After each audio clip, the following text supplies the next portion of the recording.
अरे बच्चों, मेरे YouTube चैनल पर आप सबका स्वागत है। आज हम कक्षा 8वीं का पाठ सावित्री बाई फुले इस पाठ का हिंदी अनुवाद करेंगे। चलिए पाठ शुरू करते हैं। यहाँ आपको हिंदी अनुवाद दिया गया है। ऊपरी निर्मितम चित्रम पश्यत, ऊपर बने चित्र को देखो।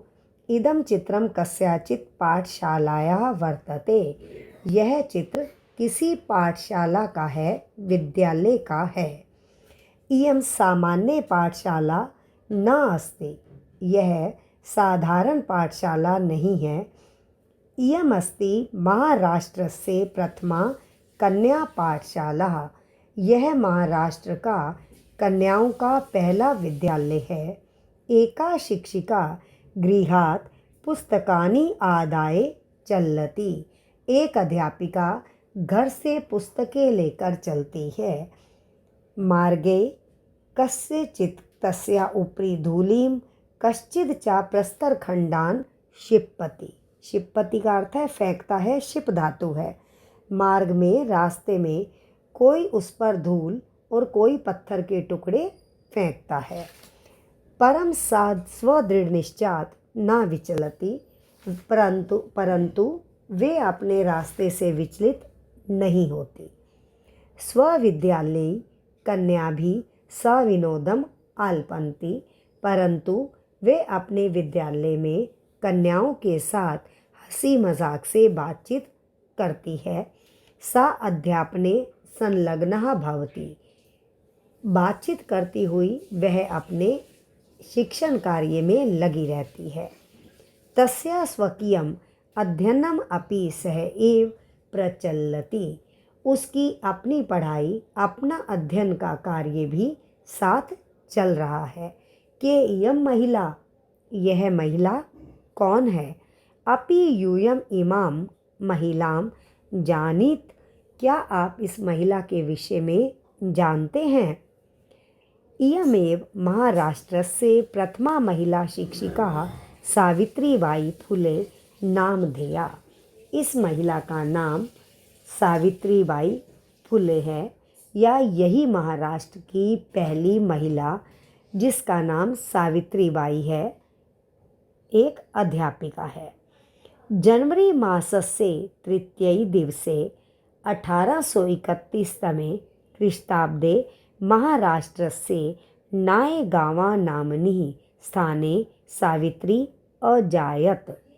जनवरी महीने के तीसरे दिन 1831 ईस्वी में महाराष्ट्र के नायगांव नामक स्थान पर सावित्री का जन्म हुआ। तस्याः माता लक्ष्मीबाई, पिता च खंडोजी इति अभिहितो, उनकी माता का नाम लक्ष्मीबाई और पिता का नाम खंडोजी था। नववर्ष देशीया सा ज्योतिबा फुले महोदयेन परिणीता, परिणीता का अर्थ होता है ब्याही गई, विवाह हुआ। 9 साल की वह ज्योतिबा फुले के साथ ब्याही गई। स अपि तदानीं त्रयोदश वर्ष कल्पः एव आसीत्, तब वह 13 वर्ष के थे। यत् हि सा स्त्री शिक्षायाः प्रबलः समर्थकः आसीत्, अतः सावित्र्याः मनसि स्थितः अध्ययन अभिलाषः उत्साहं प्राप्तवती। वे स्त्री शिक्षा के प्रबल समर्थक थे, इसलिए सावित्री के मन में स्थित पढ़ाई की इच्छा उत्साह को प्राप्त हुई, अर्थात उनके मन में जो पढ़ाई की इच्छा थी वे बढ़ गई। इतः परम सा आग्रहम् आंग्ल भाषा अपि अध्ययनं कृतवती, इससे आगे उन्होंने अंग्रेजी भाषा की पढ़ाई की। 1848 तमे ख्रीष्टाब्दे पुणे नगरे सावित्री ज्योतिबा महोदयेन सह कन्यानां कृते प्रदेशस्य प्रथमं विद्यालयम् आरम्भत। 1848 में पुणे नगर में सावित्रीबाई ने ज्योतिबा फुले के साथ लड़कियों के लिए राज्य का पहला विद्यालय आरंभ किया। तदानीं सा केवलं 17 वर्षीया आसीत्। तब वह केवल 17 वर्ष की थी। 1851 तमे ख्रीष्टाब्दे अस्पृश्यत्वात् तिरस्कृतस्य समुदायस्य बालिकानां कृते पृथक्तया तया अपरः विद्यालयः प्रारब्धः। उसके बाद उन्होंने अस्पृश्य का मतलब है समाज के कुछ वर्ग ऐसे थे जिनको लोग घृणा की दृष्टि से देखते थे, उनका समाज में कोई सम्मान नहीं था। तो अस्पृश्यवाद कहते हैं अस्पृश्य छुआछात के कारण अपमानित हुई समुदाय से बालिका नाम, उस समुदाय की लड़कियों के लिए इन्होंने पृथकतया अलग से दूसरा विद्यालय आरंभ किया। सामाजिक कुरीतीनां सावित्री मुखरम विरोधम अकरोत्। सामाजिक बुराइयों का सावित्री ने जोर शोर से विरोध किया। शिरोमुंडनस विधवानां शिरोमुंडनस्य निराकरणाय सा साक्षात् नापितः मिलितः। नापितः का अर्थ होता है नाइयों से। सामाजिक बुराइयों का उन्होंने जोर शोर से विरोध किया और विधवाओं के सिर मुंडवाने की प्रथा को रोकने के लिए वे स्वयं, साक्षात्कार थे स्वयं, प्रत्यक्ष रूप से जाकर नाइयों से मिली। फलतः केचन नापितः अस्यां रूढ़ौ सहभागिताम् अत्यजन्। विधवाओं के सिर मुंडवाने की प्रथा को रोकने के लिए जब वो नाइयों से मिली तो कुछ नाइयों ने, समाज का कुछ वर्ग ऐसा भी था जिन्होंने इनकी बात को स्वीकार किया। तो फलस्वरूप केचन नापिता, कुछ नाइयों ने अस्याम रूढ़ौ, इस रूढ़ी का सहभागिता आत्यजन, उसमें साथ देने के लिए अपने आप को मना कर दिया। उन्होंने उसका साथ देने के लिए इस रूढ़ी को छोड़ दिया।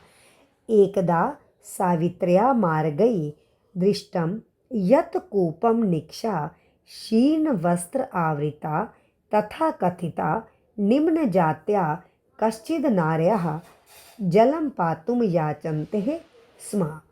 एक बार सावित्री ने देखा कि कुएं के पास फटे हुए वस्त्रों में लिपटी हुई तथा कथित कही जाने वाली नीच जाति की कुछ स्त्रियां जल पीने के लिए याचना कर रही हैं।